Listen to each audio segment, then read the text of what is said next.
Hi there, traders. This is Brad Gilbert with the FX Market Insight for Friday, the 17th of January.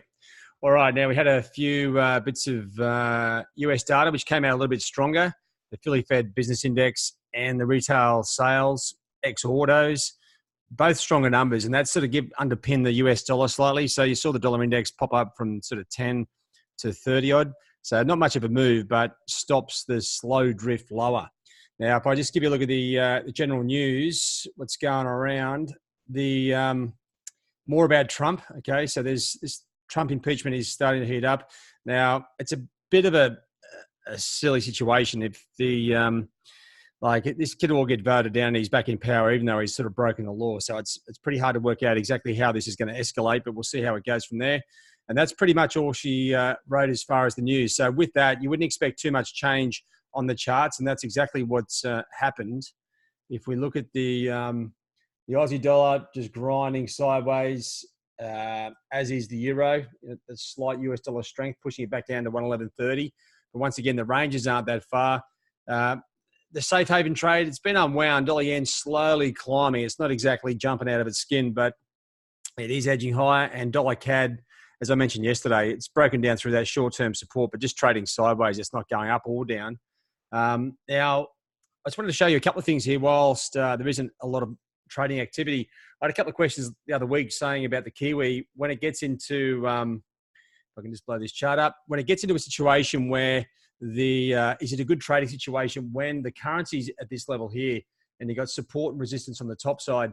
The answer was no, primarily because if there's no momentum, yeah, sure, we've got entry levels, okay, with the support level and resistance, but there's no momentum. So what you usually get is a breakdown about 20 points, a break up 20 points, and then all you end up doing is adjusting your trend lines to the new highs and lows.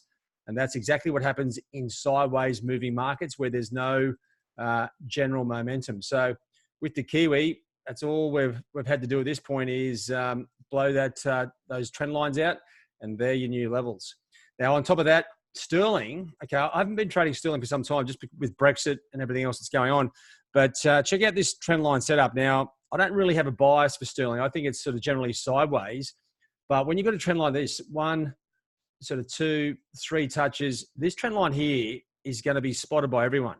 Now, to me, the no-brainer trade, okay, if there's some positive news about Brexit, well, it will go up, and this is your easiest trade, which is the break trade, looking for any sort of good, like bad US news or good UK news, and seeing this thing pop up back up towards, say, 132. So maybe put that potential trading opportunity on the radar.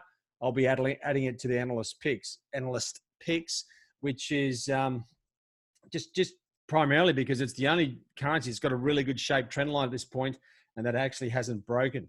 So that's where we are there. Now, if I just bring you back across just to finish up on the MyFX Trading Hub, just looking at the overall analysis, once again, it's not epic by any stretch. In fact, I've gone more so to calling it average.